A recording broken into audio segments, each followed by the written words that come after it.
Good morning বন্ধুরা। আজ হলো 29 জুলাই বুধবার। আজকের সকালের বিশেষ বিশেষ খবর হলো আসাম বিধানসভার বাজেট অধিবেশনের ত্রয়োদশ দিনে মঙ্গলবার একাধিক গুরুত্বপূর্ণ আইন প্রণয়নের মধ্য দিয়ে 7টি গুরুত্বপূর্ণ বিল পাস হয়েছে। পাশাপাশি আরও একটি গুরুত্বপূর্ণ বিল বিধানসভায় উত্থাপন করা হয়। সদনে শিল্প ও বাণিজ্য মন্ত্রী রামেশ্বর তেলীর প্রস্তাবে আসাম দোকান ও প্রতিষ্ঠান সংশোধন বিল 2026 গৃহীত হয়। এছাড়া অর্থমন্ত্রী অজন্তা নিয়োগের পক্ষে সংসদীয় বিষয়ক মন্ত্রী পীযূষ হাজারিকার উত্থাপিত আসাম পর্যটন উন্নয়ন ও নিবন্ধন সংশোধন বিল 2026 সর্বসম্মতভাবে পাশ হয়।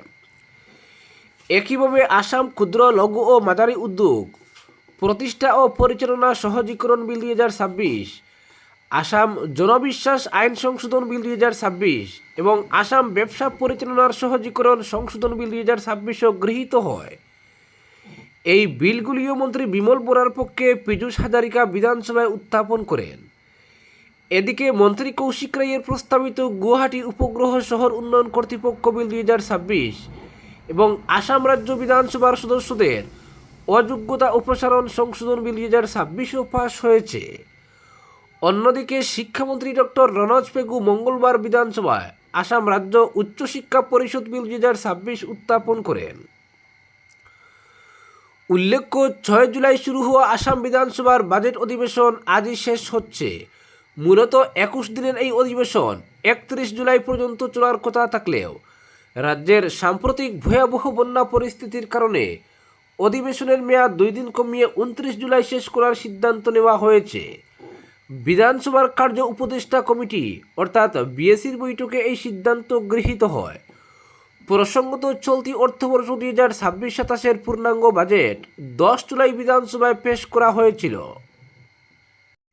পরবর্তী খবর, শিলচর কুম্ভীগ্রাম বিমানবন্দর থেকে গুয়াহাটিগামী ইন্ডিগোর একটি বিমান হঠাৎ বাতিল হওয়াকে কেন্দ্র করে যাত্রীদের মধ্যে তীব্র ক্ষোভ ও উদ্বেগের সৃষ্টি হয়েছে।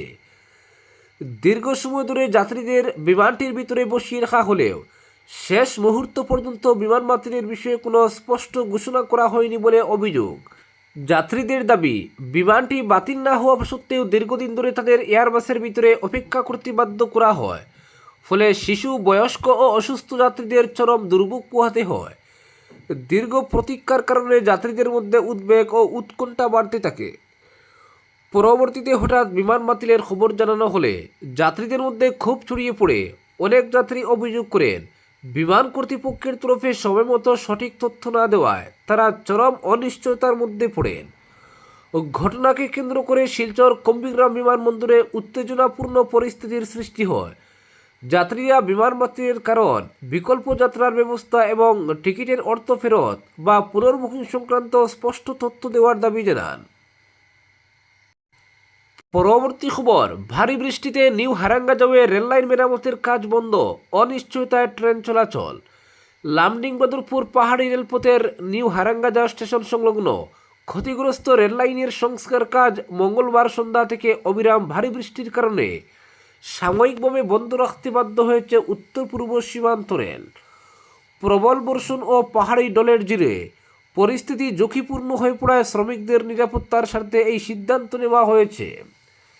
রেল সূত্রে জানা গেছে, নিউ হারাঙ্গাজাও স্টেশনের কাছে ভূমিধসের কারণে রেল লাইনের 1 ও 2 নম্বর লাইনের ট্র্যাক বসে যাওয়ার কারণে এই ঘটনা ঘটে। গত কয়েকদিন ধরে যুদ্ধকালীন তৎপরতায় ক্ষতিগ্রস্ত অংশে মেরামতের কাজ চলছিল এবং মঙ্গলবার সন্ধ্যা পর্যন্ত সংস্কার কাজ অনেকটাই এগিয়ে গিয়েছিল। তবে সন্ধ্যার পর হঠাৎ শুরু হওয়া প্রবল বৃষ্টিতে কাজ চালিয়ে যাওয়া অসম্ভব হয়ে পড়ে।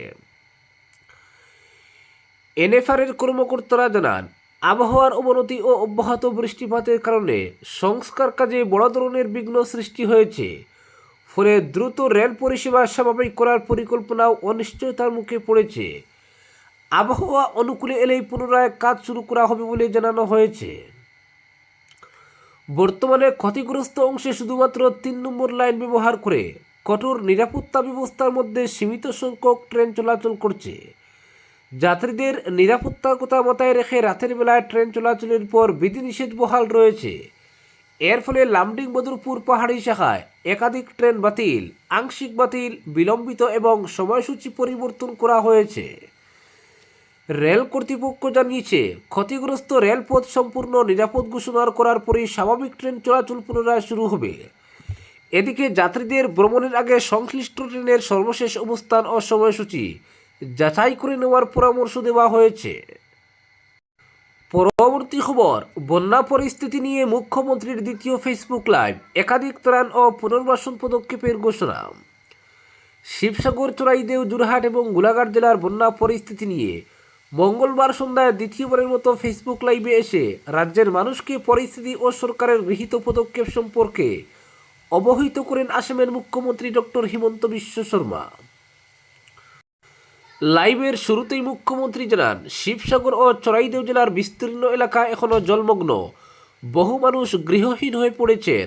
সরকারি ও বেসরকারি বিভিন্ন সংস্থা বন্যা দুর্গতদের পাশে দাঁড়ানোর চেষ্টা করেছে। একইভাবে যোরহাট ও গোলাঘাট জেলাতেও বন্যা ব্যাপক দুর্ভোগ সৃষ্টি করেছে। বন্যা কবলিত মানুষের জন্য রাজ্য সরকার যে কয়েকটি গুরুত্বপূর্ণ সিদ্ধান্ত নিতে চলেছে সে বিষয়ে তিনি এই লাইভে বিস্তারিত জানান। মুখ্যমন্ত্রী বলেন, চলতি বছরের বন্যায় আসামের 25টি জেলার 77টি রাজস্ব চক্রের 2157টি গ্রাম ক্ষতিগ্রস্ত হয়েছে। এর মধ্যে সবচেয়ে বেশি ক্ষতিগ্রস্ত হয়েছে শিবসাগর ও চড়াইদেও জেলা। পাশাপাশি যোরহাট ও গোলাঘাটও বন্যায় মারাত্মক প্রভাবের মুখে পড়েছে। তিনি জানান, এখনও পর্যন্ত এই 4 জেলায় 61 জনের মৃত্যু হয়েছে। এর মধ্যে শিবসাগরে 30 জন, চড়াইদেওতে 20 জন, যোরহাটে 9 জন এবং গোলাঘাটে 2 জন প্রাণ হারিয়েছেন। এছাড়া প্রায় 76,000 গবাদি পশুর মৃত্যু হয়েছে এবং 73,000 হেক্টর কৃষিজমি বন্যায় ক্ষতিগ্রস্ত হয়েছে। মুখ্যমন্ত্রীর কথায় এই পরিসংখ্যান থেকেই দুর্যোগের ভয়াবহতা সহজেই অনুমান করা যায়। ডক্টর শর্মা বলেন, 18 জুলাই বন্যা শুরু হওয়ার পর থেকেই রাজ্য সরকার ক্ষতিগ্রস্তদের পাশে দাঁড়ানোর জন্য সর্বাত্মক উদ্যোগ গ্রহণ করেছে। মন্ত্রী বিমল বোরা, কেশব মহন্ত ও সুশান্ত বরগুহাই গত প্রায় 10 দিন ধরে শিবসাগর ও চড়াইদেও জেলা অবস্থান করে ত্রাণ ও উদ্ধার কাজ তদারকি করছেন। 2 জেলার জেলা প্রশাসকদের নেতৃত্বে হাজার হাজার সরকারি কর্মী উদ্ধার ও ত্রাণ কার্যক্রমে অংশ নিয়েছেন। ভারতীয় বায়ুসেনা, ভারতীয় সেনাবাহিনী, এনডিআরএফ, এসডিআরএফ, অগ্নি নির্বাপক বাহিনী, আসাম পুলিশ ও প্রায় 1000 স্বেচ্ছাসেবক যৌথভাবে উদ্ধার অভিযানে অংশ নেন। 129টি নৌকার সাহায্যে মোট 29,982 জন বন্যা দুর্গতকে নিরাপদ স্থানে সরিয়ে নেওয়া হয়েছে। এছাড়া রাজ্য সরকারের পক্ষ থেকে এখনও পর্যন্ত 22,327 কুইন্টাল চাল, 4,250 কুইন্টাল ডাল, 1,168 কুইন্টাল লবণ, 96,568 লিটার কেরোসিন এবং 57,215টি ত্রিপল বন্যা কবলিত এলাকায় সরবরাহ করা হয়েছে বলে মুখ্যমন্ত্রী জানান।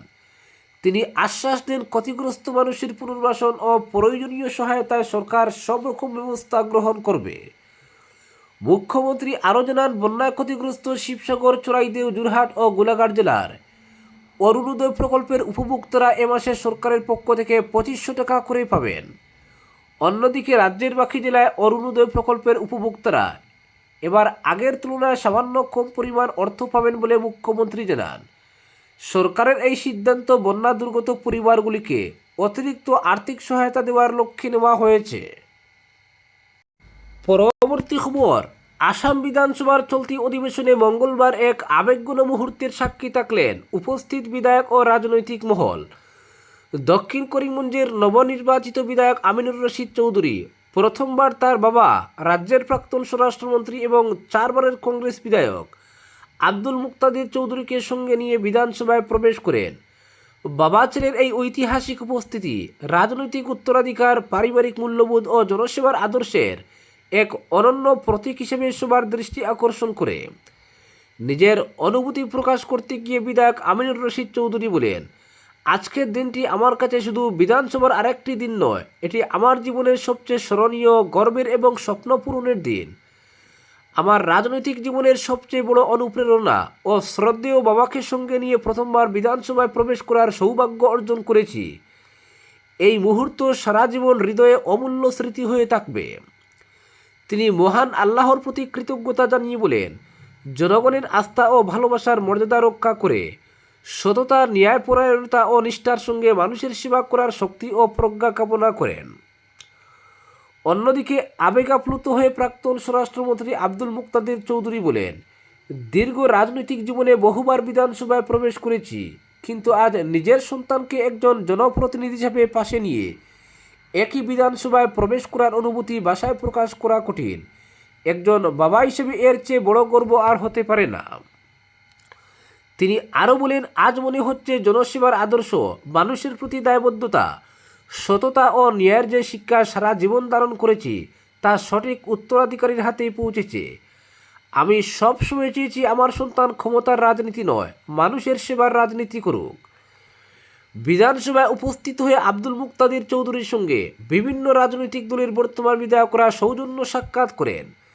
তারা তার দীর্ঘ রাজনৈতিক অভিজ্ঞতা, বিধানসভার অতীত স্মৃতি এবং জনসেবামূলক কর্মকাণ্ড নিয়ে আলোচনা করেন। অনেকেই তার অবদানকে শ্রদ্ধার সঙ্গে স্মরণ করে সুস্বাস্থ্য ও দীর্ঘায়ু কামনা করেন। রাজনৈতিক পর্যবেক্ষকদের মতে এ ঘটনা শুধু একটি পারিবারিক আবেগের বহিঃপ্রকাশ নয়, বরং এক প্রজন্ম থেকে আরেক প্রজন্মে জনসেবার আদর্শ, গণতান্ত্রিক মূল্যবোধ ও সততার উত্তরাধিকার বহনের এক উজ্জ্বল দৃষ্টান্ত। বাবা ছেলের এই স্মরণীয় মুহূর্ত দক্ষিণ করিমগঞ্জের পাশাপাশি সমগ্র আসামের রাজনৈতিক অঙ্গনেও দীর্ঘদিন অনুপ্রেরণার প্রতীক হয়ে থাকবে। আজকের বিশেষ সংবাদ এখানেই সমাপ্ত।